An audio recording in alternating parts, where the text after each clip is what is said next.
with us today in this episode with the title Green Technology in Senior Siva Priya, who's from Multimedia University.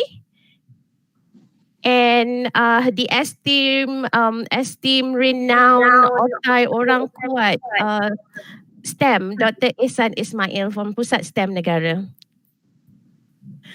Hi.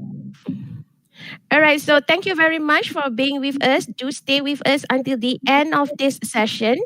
We have these two speakers who will be sharing with you green technology and how things gonna be in the future in terms of STEM related career and also this field.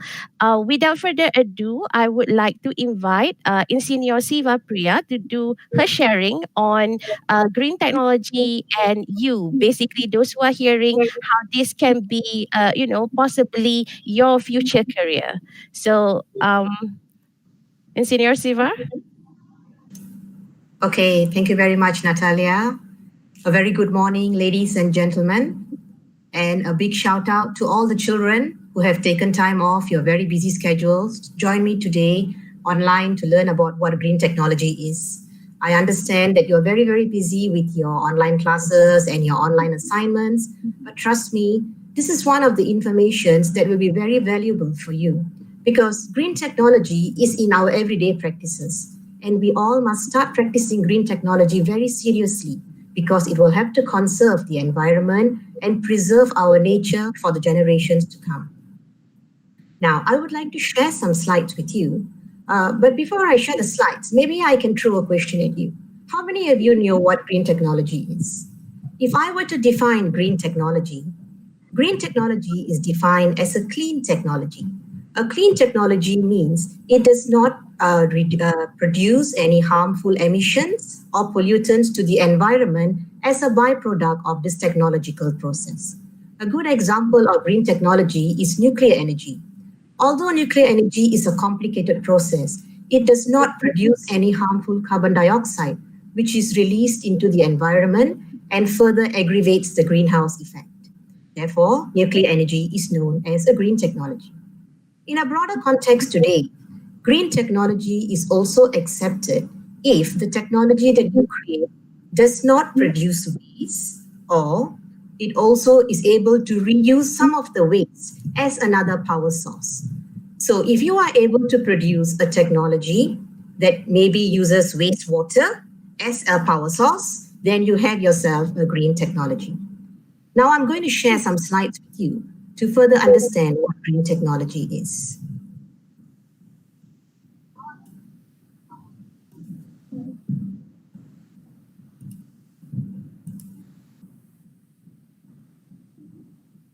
So as introduced by Ms. Natalia, I'm from the Faculty of Engineering, Multimedia University, and I'm attached to the Center for Electric Energy and Automation, where we do a lot of technological research for green technology. Now coming back to green technology, what are the goals of green technology? The goal of green technology is to create a sustainable innovation that will provide a positive feedback to the environment in the short term and in the long term. This is achieved by designing a system which has reduced emissions, uses less energy intensity, conserves water, uses less material, and reduces the amount of waste that is produced by it. Now I'm going to show you some examples of green technology. I think a lot of you are very familiar with the solar cells and the windmills, which harness the power of sunlight and the wind to generate electricity. These two technologies reduce our reliance on grid power to power our homes and the industries. The LED lights that you use at home are also a form of green technology. The LED light uses significantly less energy compared to its counterpart, the filament bulb. A new technology known as vertical farming is a good example of green technology. If you can imagine, once upon a time, our agriculture was spread out into a vast field. Just imagine all the paddy fields that we have in Malaysia. How much land is it taking? Now take that vastly spread out agricultural land and put it in stacks, and you will see how much space you can actually save. Therefore, vertical farming can be easily done in urban areas where there is lack of space. Vertical farming has a lot of advantages. For example, it can be done in the urban area, so we reduce the cost for transportation of agricultural products, of food products from the rural areas to the urban areas. Furthermore, vertical farming uses a lot of abandoned buildings as a factory where this vertical farming is done.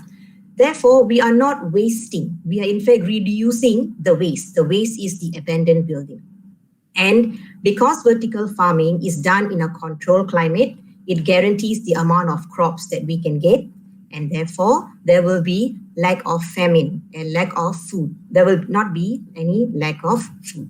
Another good thing about vertical farming is that it controls how the pollutants are released into the waters and into the lands.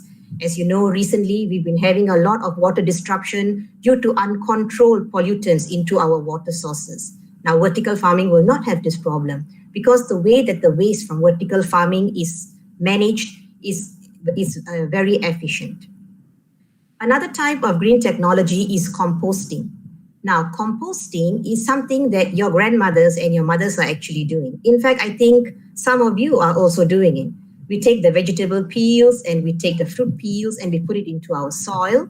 And after 3 to 4 months, you find that the soil has decomposed, the waste has decomposed into a type of soil which is so rich in nutrients that you can use it as a fertilizer for your plantations. Electrical vehicles is a concept that we are all aware of also. In fact, it is a concept that is gaining much popularity in Malaysia. It is very, very widely used in countries like Japan and Korea and in the European subcontinent. Electrical vehicles do not release harmful emissions to the environment because they do not use petrol. Instead, they use electricity to run the car. Smart homes are another concept of green technology. Smart homes help us to manage the power of our equipment and appliances at home by using technologies such as Internet of Things and AI. This in itself will help us to control the cost of our electricity bills every month. And lastly, a new concept that is being introduced under green technology is RF energy harvesting. In this concept, the telecommunication equipment, they harvest their own energy from another telecommunication equipment, and therefore it reduces their reliance on the grid power.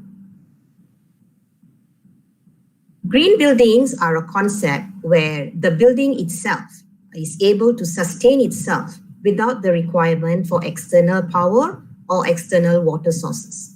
Now, for example, the green building would use a system known as rainwater harvesting. Actually, you can do rainwater harvesting at home too. You just have to put out a big container and capture rainwater, and you can use this rainwater for washing or for watering your plants. Please don't drink this water because the water has not been treated and you need to add other things into the water before you're able to drink it. Another form of waterways from buildings are the air conditioning water. So the rainwater that is harvested and the wastewater from the air conditions will be channeled to flush the toilets. Furthermore, green building toilets have two functions. They are known as dual flush toilets because it uses either little water or more water as required during the flushing process. Green buildings also do not rely on power from our electric cables. They are able to generate their own power through solar cells. Mainly the buildings in Malaysia, the green buildings in Malaysia, they use solar power due to our sunlight intensity, which is enough for them to generate electricity and to power up a whole building. Because the electricity generated by the solar cells is limited, green buildings are also constructed using cooling materials, and they rely a lot of natural ventilation and natural lighting to reduce the reliance on electricity. Now, there are concepts of waste management which are green. This is one of the easiest concepts, which is known as the waste hierarchy. Ladies and gentlemen, the first step in waste management is to prevent the waste from being created in the first place. Now, if you cannot prevent the waste, then you must ensure that the waste generated is minimal and the waste generated can be reused or recycled, bearing in mind that recycling is more expensive than reusing. Finally, The lower part of the pyramid shows us that we could also use concepts like energy harvesting in order for us to recover some energy from the waste before we throw the waste away.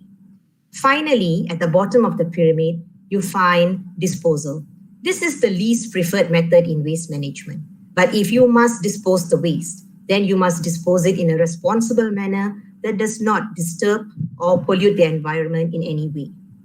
A good example of a waste that must be disposed is nuclear waste. Sometimes waste from nuclear, such as other radioactive agents, they cannot be reused for anything else. So what we need to do is we need to treat these radioactive agents properly and dispose them underground in a responsible manner to ensure it does not leak into our water sources and our soil. Another waste management concept is the expansion of your life product. Now, you take the waste, and then there are business entities known as zero waste business entities who will repackage this waste into something that we can use for a second time. We call it a second life. A good example is your straw. If you collect a lot of straws, these business entities will make the straws into straw bricks. And these straw bricks can actually be used to build homes in third world countries to shelter the poor. Another green management concept is the concept of energy recovery. Do you know that you can get petrol from your plastic?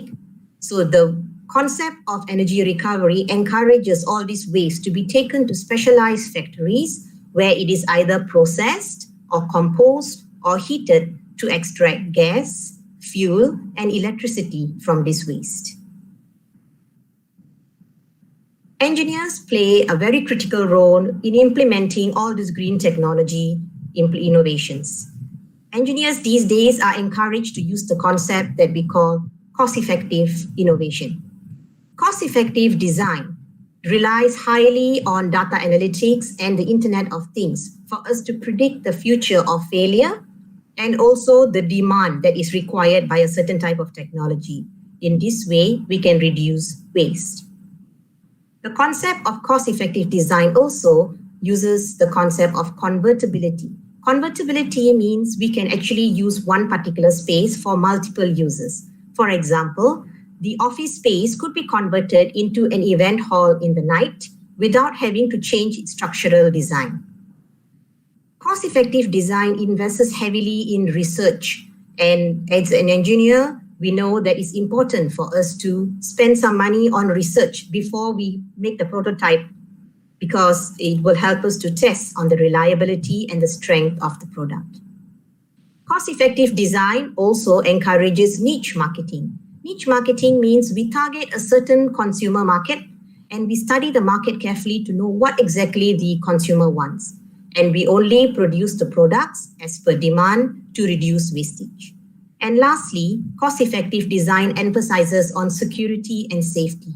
Because when your technology is safe and secure, then it ensures that you have reduced losses in terms of cost, legal issues, as well as hardware hacking. What do we do in MMU for green technology? Well, a lot of our undergraduate programs are also aligned to sustainable development goals, as well as we insist on implementing green technology in a lot of our projects. One of our researchers is actually working on an electrochromic smart window system, which is able to detect the intensity of the sunlight and change the intensity of the tinting of the window. Another research that is being intensely pursued by MMU is the use of electrical vehicle batteries, which are discarded.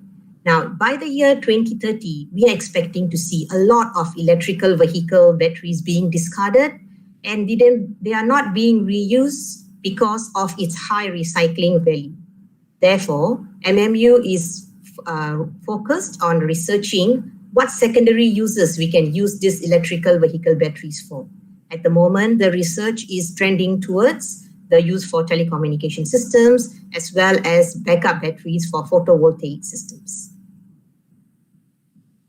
Another group is doing a research on IoT-enabled energy monitoring appliances. Now, air conditioning takes up one of the highest amount in your electricity bill. So this system that is being designed by our researcher will feed back the weather forecast so that the air conditioning system will be able to auto adjust based on AI system, and it will adjust your air conditioning temperature according to the weather. So if it's hot, then it will it will decrease the temperature. Whereas if the weather is rainy or it's cold outside, then it adjusts and then your aircon gets adjusted accordingly as well. We have a huge team working on the optimization of energy electricity based on the demand from the factories and based on getting some revenue back for these electrical vehicle users. We call them vehicle-to-grid technology. Now, all these technologies may seem very complicated and far-fetched to you. So you ask me, what can I do as a normal person to help participate in this green technology? Okay, so what can you do to go green? Ladies and gentlemen, there is one attitude that is not taught to us right from the beginning. For some reason, I think a lot of Malaysians, we like to waste electricity. So I say to you, the first thing that you can do to help to go green is to switch off your power when not in use. Do not leave your computers on standby mode. Turn it off when not in use. Turn off the lights when there is nobody in the room. Use a sensor-based lighting if you can in your homes, because this will help you to actually reduce your electricity bill in the long run as well. Dematerialize. Ladies and gentlemen, what is this concept, dematerialize? As the word suggests, we should stop material. Stop material. So what are the materials that we can cut out? You can cut out using paper. You can go paperless.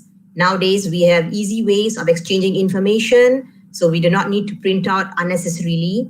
And we can also stop using the CDs. You can stop using plastic.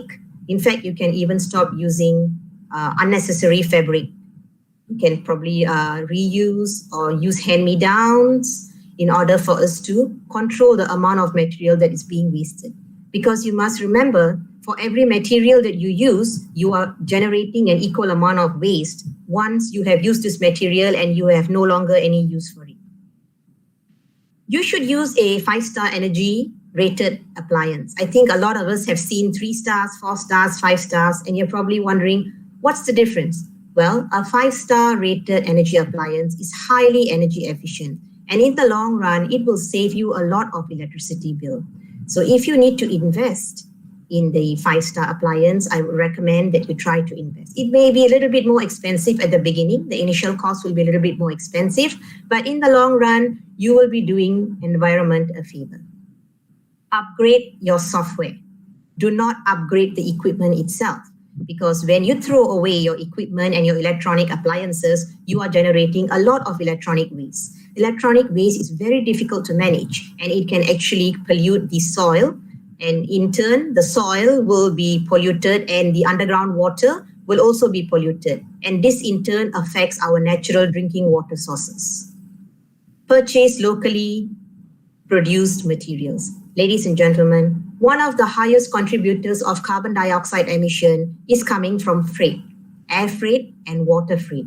Therefore, if you can control how much transportation is needed to bring a certain material to you, then you should do whatever you can. Therefore, belilah barangan buatan Malaysia. Separate your waste. Another thing that is not taught to us is to separate your waste. Some schools have already started teaching their children how to do recycling, but nobody has actually taught that you should start separating your waste from homes. In the overseas, if you do not separate your waste doesn't get taken to the recycling center and it will be left. And I think we need a slightly stronger enforcement policies here in Malaysia to encourage the Malaysian public to separate our waste. Lastly, please conserve water. I think you have to understand that our drinking water resources are highly limited. And in times of hot weather and drought, I think Malaysia is now suffering from drought seasons where our tank reservoir water goes low, and we are all stuck with a situation where we have no water. And now, given the rise of the COVID-19 cases, water is very critical for us to ensure personal hygiene and also the cleanliness of our surroundings. I guess that brings me to the end of my presentation. I hope that I have shared some information with you which you will be able to apply in your daily lives. I thank you once again for spending your time. And please, ladies and gentlemen, children, the change starts with you. Once you start applying green practices in your life, you will find that the people around you will follow your lead. And eventually, we will have a green conscious Malaysian community who is able to provide a clean and sustainable environment for our generations to come. Our actions today will be remembered by our generations because we have not been a selfish community who does not use green practices to appreciate the nature that God has given to us. So thank you very much. And this is Siva Priya signing off for Green Technology. Over to you, Thank Natalia. Thank you very much, Insignor Siva. That was a very insightful sharing that you did.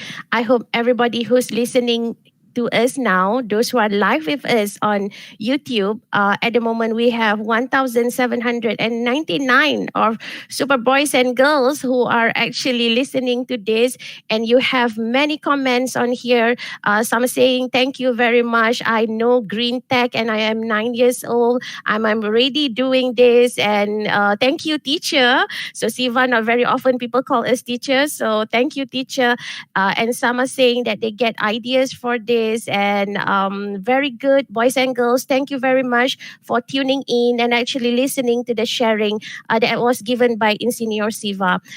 Coincidentally, yesterday was actually our National Environment Day. So today we share with you the possible green tech that you can even do by yourselves, like what Insignor Siva has shared, and also a little bit of what the future can bring. So, if you would like to know more about green tech or the activities related to green tech, competitions related to green tech, do follow Makerspace, STEM for All Makerspace Facebook, and also MMU's Facebook. Of course, you can also share the other Facebook that have all these competitions and whatnot. Before I pass this session to Dr. Ihsan from Pusat STEM Negara to do his sharing, let me just address some of the ongoing comments in the chat that are pretty much ongoing now, since now we have 1,811 viewers with us. Thank you so much, everyone, for the shout out. Would really appreciate your shout out, and from schools, your name, your school, and I wish I can read all. Mr. Ramesh said to me, do pick up some and mention the school. Tak boleh banyak sangat. Nanti I sebut satu dua, nanti ramai yang jealous. So I tak nak ada siapa-siapa jealous, because I appreciate everyone who's here, and we have like from Putrajaya, Selangor, KL. We even have Sabah ni, mesti influencer. Thanks to the influencer of Dr. Ihsan lah ni. So kan daripada Sabah, Sarawak, we also have from Pahang. So I tak nak sebut mana-mana specifically sekolah, but I want to pick one person, Nicholas Ken, who said, I love science. So I don't see anyone else doing that I love science. So that I love science deserve to be mentioned here. So good job, Nicholas. We love that you love science. There's also a very huge concern over the seats. Those who are asking about seats yesterday also.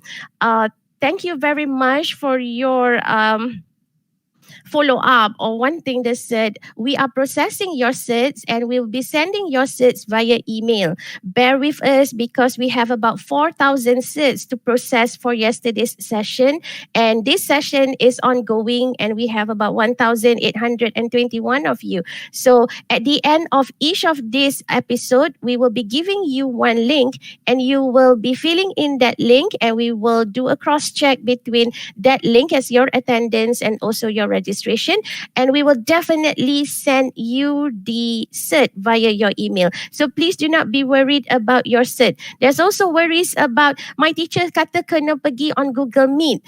Yes, in the beginning, we were supposed to conduct this on Google Meet. However, with the overwhelming response, we had to move this to YouTube Live. We didn't want to stop to only 250 number of people who can join this, because we received about 3,000 registration for this session. So we have moved this. So bagi tahu cikgu, tak apa cikgu, link tu dia dah bagi YouTube live. So no, you don't have to go to Google Meet anymore. Okay, now I'm sounding like cikgu sekolah lah kan. Tapi kalau dah cikgu tu cikgu lah. So without further ado, Dr. Ihsan, with great pleasure, I invite you. So boys and girls out there, please pay attention. Dr. Ihsan will share with you super good stuff. Over to you, Dr. Ihsan. Thank you, Natalia. Okay, ladies and gentlemen, boys and girls, thank you for joining this session. I'm Ihsan Ismail, currently the head of National STEM Center or Pusat STEM Negara at the Ministry of Education Malaysia. Actually, I was a teacher. I was teaching at one of the schools in Sabah, SMK Merotai Besar, Tawau Sabah, way back in 1995, from 95 up to 1999. And then I furthered my study. I did my master at UKM from 1999 until 2001. And after that, I was posted to Educational Planning and Research Division until now, EPRD. And I was given the task to head the initiative of STEM education starting in 2016. And when the National STEM Center was established in 2018, I was asked to head that center until now. Yeah. Okay. So today I'm going to talk about the importance of STEM education. I know currently we are having problem with the interest of our students to join STEM package. For example, now at the Form 4 level, we have 3 different STEM package A, B, and C, and we are quite worried and very sad actually, because the percentage of students who are taking STEM package currently is less than 40%, or even maybe just around 30%. We don't have the official figure yet, but if we just use the previous year figure, the percentage is about 43%, and this year it might drop.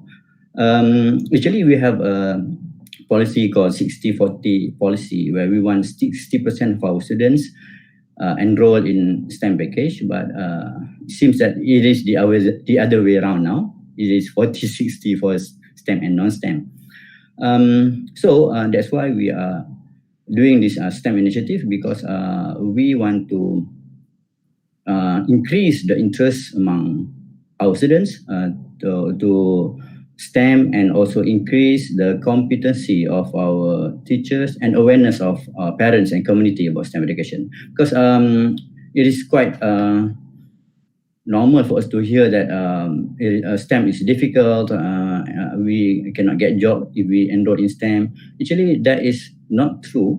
So that's why we are doing this kind of program to give the awareness, to give you a clearer information about the importance of STEM, so that we are hoping that in a few years' time, the number of students who are joining STEM package will be increased. Yeah? So let me just share my slide now.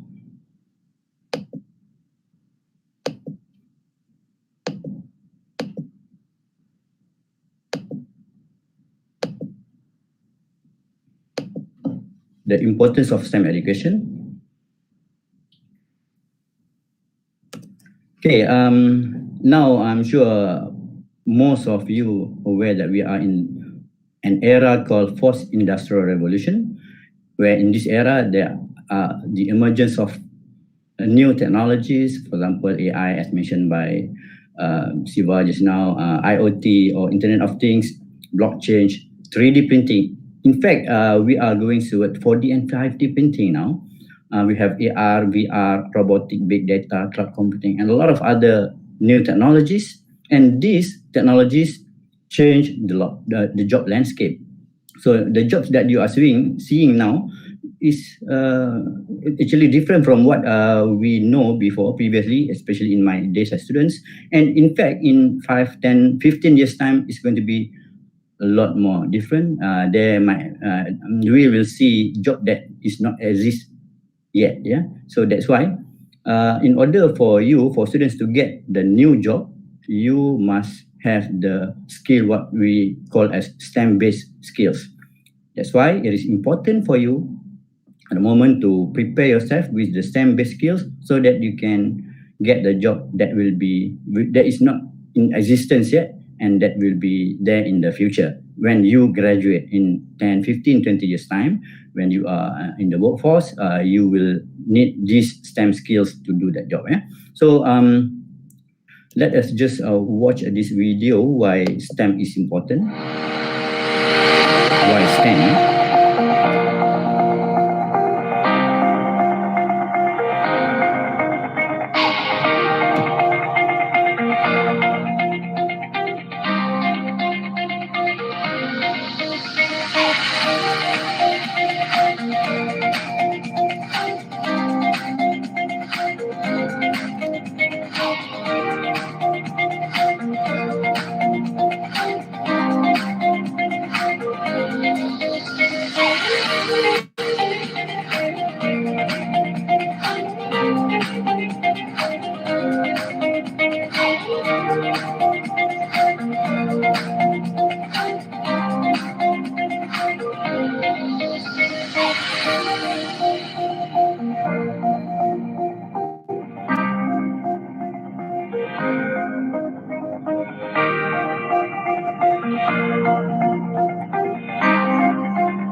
So we do have, as you can see in the video, we do have a lot of great STEM talents in Malaysia, and I hope that many of you will become great STEM talents for Malaysia in the future. Yeah. So since we have different job landscape in the future, starting from a few years time, these are the top 10 emerging jobs. Yeah, and the first one is data analyst and scientist. And you can see the second one, AI or artificial intelligence and machine learning specialist. And then from the 10 jobs, most of them are related to technology. And in order for you to be able to do this kind of job, you must enroll or you must join STEM subject. You must do STEM subjects. So these are among the top 10 among the jobs that will be there in the future.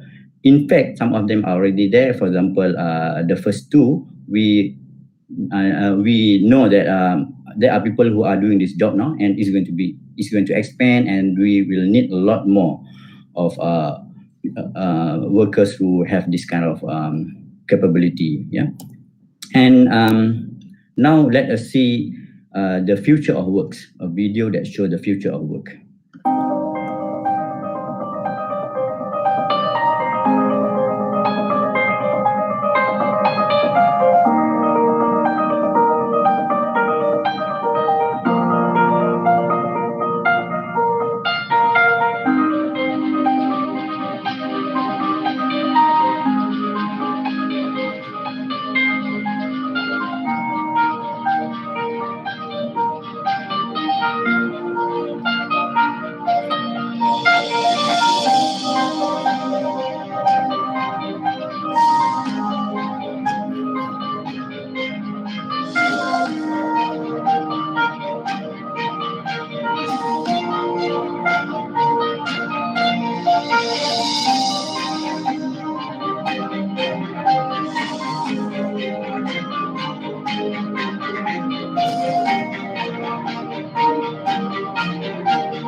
No driver. So as you can see in the video, in the future, a lot of things will be done by machine.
So the question is, will our children be ready? Are you ready? The boys and girls here, are you ready for the future? Well, as I always mention in my talk, what is happening now is most of the students, you are being prepared to answer exam questions. And by answering exam question technique, by memorizing the formula and so on, is that what you need? Can you do all this kind of job with the ability to memorize formula, ability to answer exam question based on the exam question technique? Now, to me, that is not the way to prepare all of you for your future. You must be prepared to think analytically. That is the most important thing. The most important skills that you must have, the ability to think analytically. Because as you can see from the video just now, most of the job will be replaced by machine, but doesn't mean that we are going to be out of job. We are the one who will be the what we call machine learning specialist. This machine, they need to learn, and we are the one who giving to teach them or to make them learn and do the thing or do the job for us. Yeah. So that's why one of the important job in the future is machine learning specialist and also AI specialist. Yeah? So these are some of the examples that will be in the future, the job that will be in the future. Agricultural drone pilot. Actually, this is not new. Yeah, it's quite new, but it's already here. Agricultural drone pilot. You can see some of the businesses in Kedah. They already use drone pilot to do for agriculture. Yeah, already exists. And we are going to have a healthcare robot manager, outer space tour guide. When you talk about space tour, you must relate it to Elon Musk, one of the billionaire, top 10 billionaires in the world, Elon Musk. And then water architect, micro weather programmer, 3D printer, clothing designer, computer hacker, anti-hacker, remote sports performance analyst, smart highway traffic manager, smart packaging advertising manager. These are just some of the jobs that will exist in the future. And one important skill that you must have in order for you to do all this kind of job is your ability to think analytically and critically, and your ability to be someone who is creative. Yeah? That is very, very important. So these are the growing skills in order for you to be able to do the new job of the future. You must have these skills. The first one is analytical thinking and innovation. Second one, active learning and learning strategies. Third, creativity, originality and initiative. Fourth, technology design and programming. Fifth, critical thinking and analysis. Sixth, complex problem solving. As you can see, most of the skills there is related to your ability to think. So you must train yourself. You must really push yourself to think. Don't just wait to be spoon-fed by your teachers, by your parents or whoever, but you must think. Do something that is innovative, do project and so on. Yeah? So in general, these are the top 5 job skills. When you go to workforce, when you apply for jobs, you must have this kind of skills. First, emotional intelligence. Actually, according to the rank, this is number 5. Number 5 is emotional intelligence, and then followed by creativity, and then flexibility and adaptability, then data literacy, and number 1 is tech savviness. I'm sure most of the students now, they are really tech savvy, but you must use this tech savviness for your own good, for your own benefit when you want to apply for jobs later. Yeah. So these 5 skills you must have, and in order for you to have this kind of skills, when you can join STEM subject, you can learn STEM, where you can get all these skills through STEM subjects. Yeah. Okay, now let's hear from Bill Gates. You know who is Bill Gates, right? Bill Gates used to be the richest person in the world, but now he is at the second. He is the second richest person in the world. The richest is Jeff Bezos. But let us hear what Bill Gates has to say. If you have an inkling that science grabs you, and it is hard work, that's where a lot of the opportunity comes from. So I was lucky that I was into software and engineering, but I hired people who understood sales and marketing and human resources. So it is a very broad team. The more you can learn the science, the more you'll see where that next opportunity is. We need a hugely broad set of talents. But if your talents take you towards science or programming, advances in biology or energy breakthroughs, those kind of deep areas are going to be the biggest source of change. We need better tools to deal with all these diseases worldwide. Governments are having problems meeting all the needs out there, partly because health costs are exploding. And the only solution to that I see is innovation. So we need so many skills. People are willing to go out in the field and do the work. People who work with patients directly. Hey there, thanks. Okay, so the most important thing mentioned by Bill Gates just now is you must learn science. Science is going to be very important for you, for your future. Science. He mentioned science. So please, boys and girls, please take science. Please join science package or STEM package, science stream, whatever. But please learn science. Don't think that science is not fun, science is difficult, science does not have future. No, Bill Gates says that for your future, you must learn science. Okay, so why STEM education is important? Just now I was talking about STEM in general, but at the school level, we are talking about STEM education. So why it is important? Number one is because STEM education will prepare students for future job and 21st century workplace. Okay, and then from STEM, you can get this analytical thinking skills, because STEM will instill analytical thinking skills, which is the most important skills for your future. And then through STEM education, it will increase students' passions and interest in STEM in general. Yeah?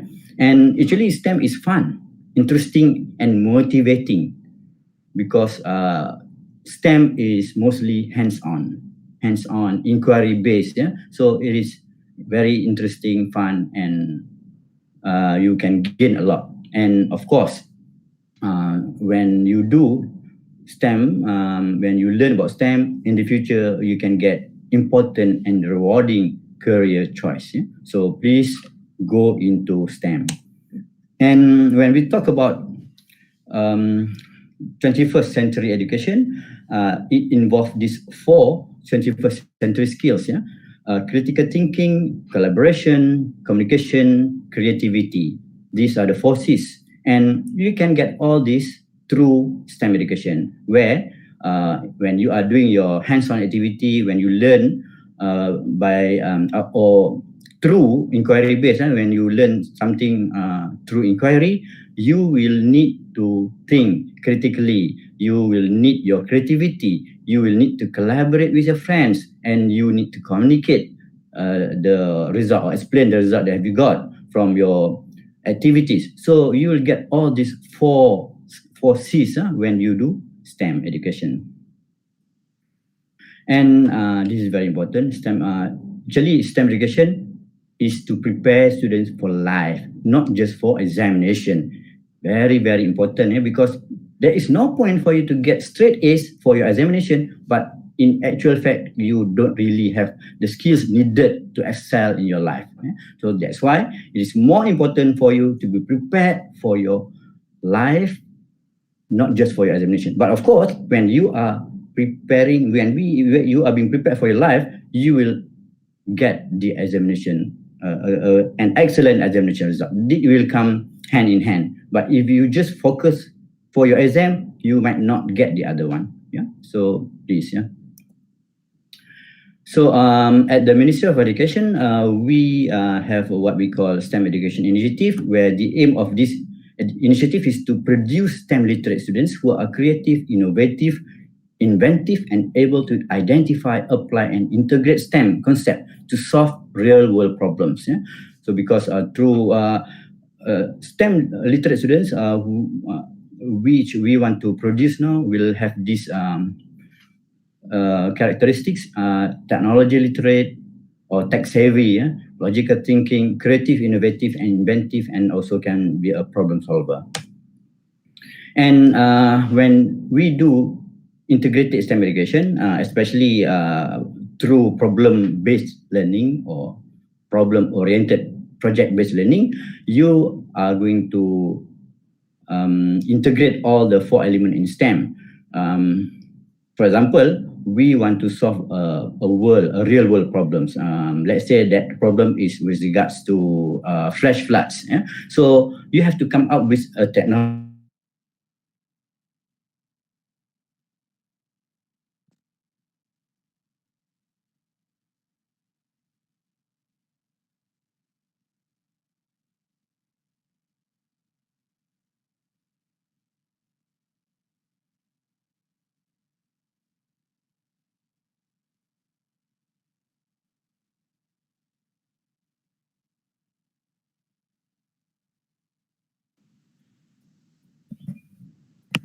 Are we hearing Dr. Ihsan with us?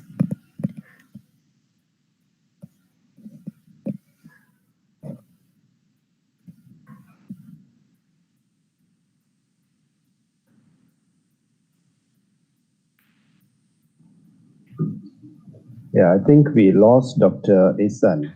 Okay, but we are still streaming, right? We are still Yes, online. yeah, streaming is on. Okay, all right. Mm, Can we just bring back up, please? We just okay, continue. right. So, Can we just go back online, please?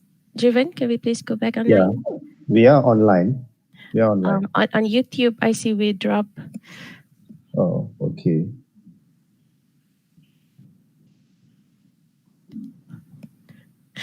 Sorry that we lost Dr. Ihsan in between this. We somehow now Dr. Ihsan is facing some bad network at the moment, so hopefully he will be able to join us to finish at the end of his presentation. I think he was already, unless one of you actually hack into that. You know, in school we're supposed to this, and then now we don't have Dr. Ihsan with us. Anyway, thank you very much for still being with us. I think you guys are doing great. I see a lot of good comments. Please don't leave us yet. We are at the end of our session already. So just to recap what Dr. Ihsan was sharing with us earlier, that science is pretty much going to be the fundamental of the future career. And science is not easy. And Dr. Ihsan was saying that, you don't study science for your examination. However, if my kids who are hearing this with me, exam tu penting, make sure you study sampai dapat A, okay? All subjects, macam tu. I'm sure your parents will also say this, but on top of studying and get all the A's, you will also have to explore all the other things. Contohnya, you should try to join competitions. There are a lot of science and innovation competition. There are many quizzes, there are projects and group works that you are supposed to be able to join and explore the other thing. So some of you might say yeah, I like science, but it's difficult.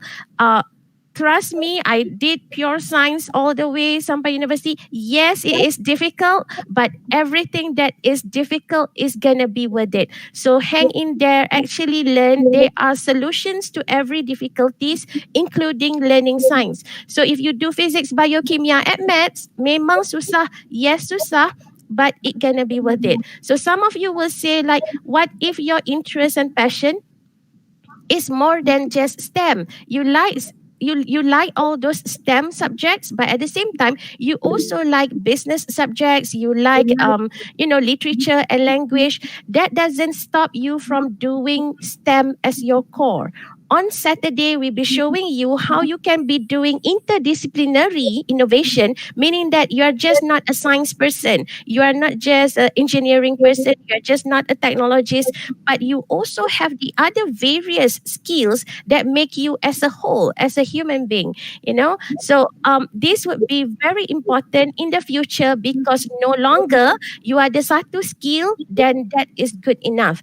The world has becoming more complex. So I think Dr. Isan still have not managed to join us, which is okay. We will share his slides, his presentation on the Maker for All, STEM for All Makerspace Facebook, which the admin will share the link on the chat box. Okay, I also still have very much chat that says and giving all so cool shout outs. We have 1,966 who are watching with us. Thank you very much for still staying with us. I would like to pick up one comment that I think worth mentioning here. There's a thing like gaming is also STEM. Yes, in Multimedia University, we take gaming seriously. Gaming is STEM, but not just by playing the games, because behind the game, the engines, the algorithms, managing your resources, creating games, especially if you take it seriously in building those complex system games, is filled with artificial intelligence, is hardcore coding. If you look at the graphics side, it's purely technical. So yes, gaming is hardcore STEM. And if it's easy to play, it's fine, but you should take it a little bit more seriously and look at producing one yourself. So yes, gaming is also STEM. So follow us on MMU's Facebook, because we are basically, into the frontier of this cool stuff. Okay, thank you very much. I think we have Dr. Ihsan back. Welcome back, Dr. Ihsan. Sorry, got problem with my network.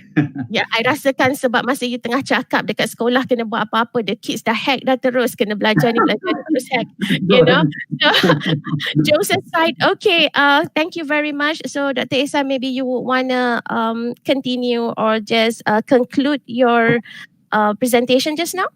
Yeah, just let me conclude my presentation.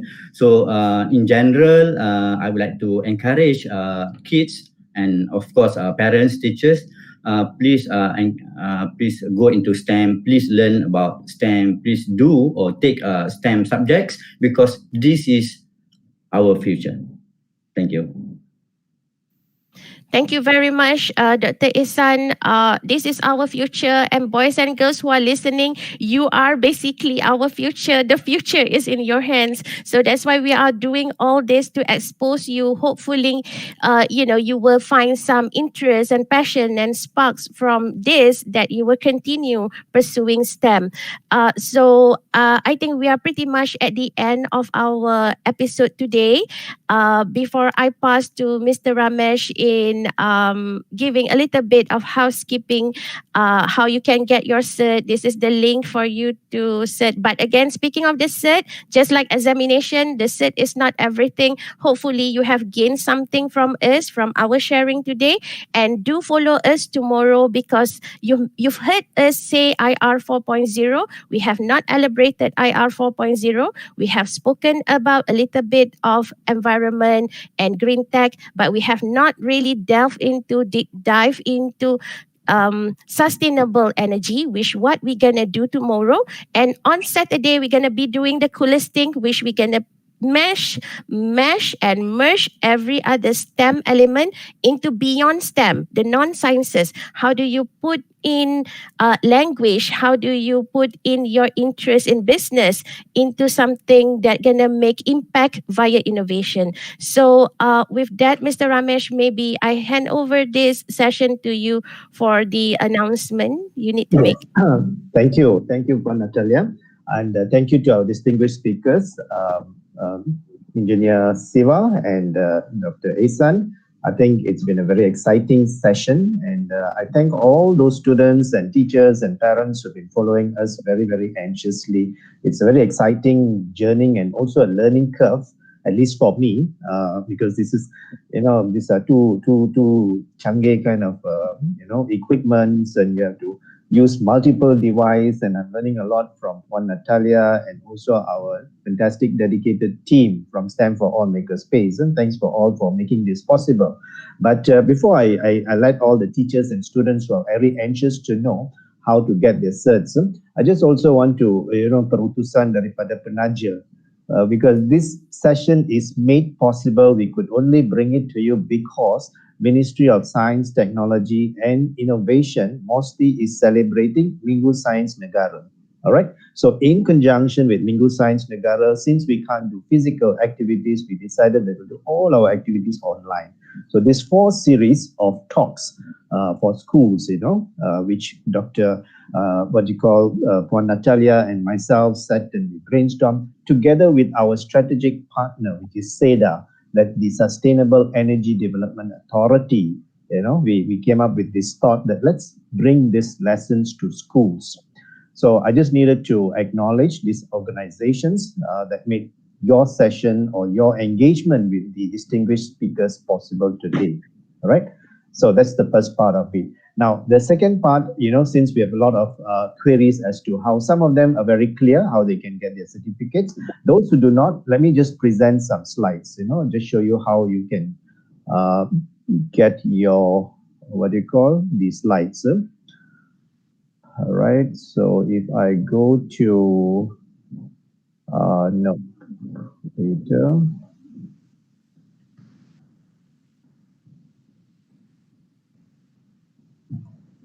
Oh, I don't seem to be getting my slide.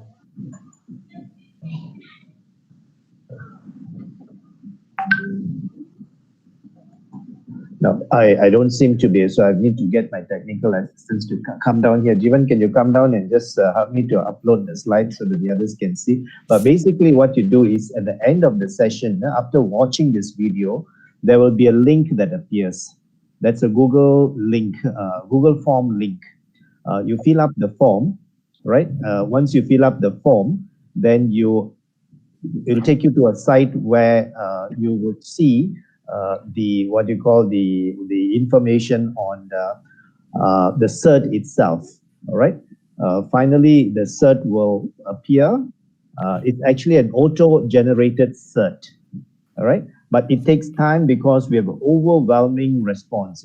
Every day is like yesterday we had over 2,000. We had 2,000 people who actually viewed us live, so they deserve the certificate.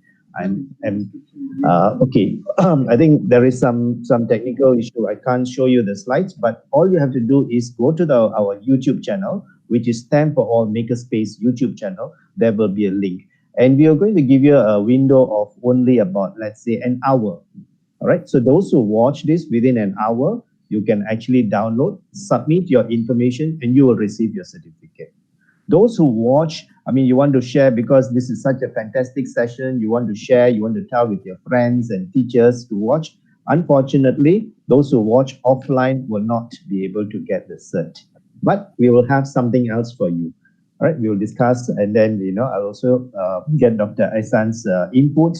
As I said, maybe we'll condense the 4 into 1. Then we'll upload this. You can watch anytime, but you answer some questions, then you will receive a certificate.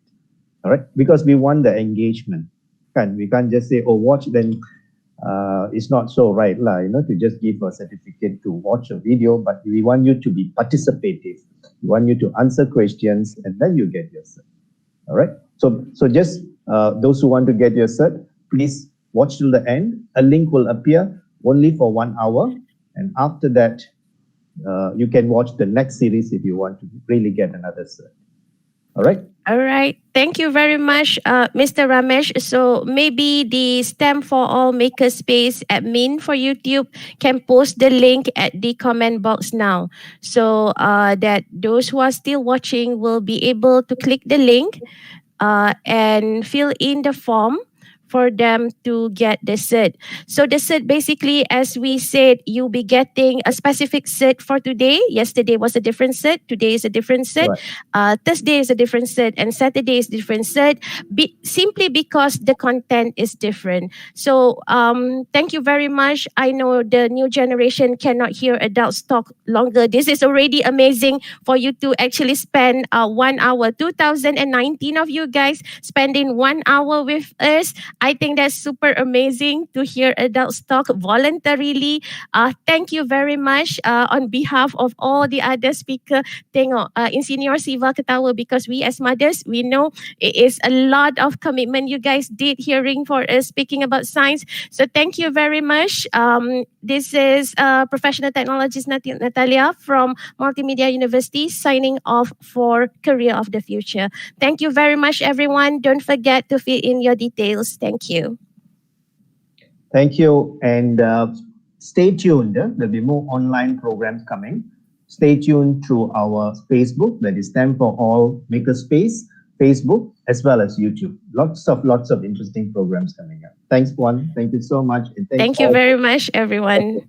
Great. Thank you. Thank you.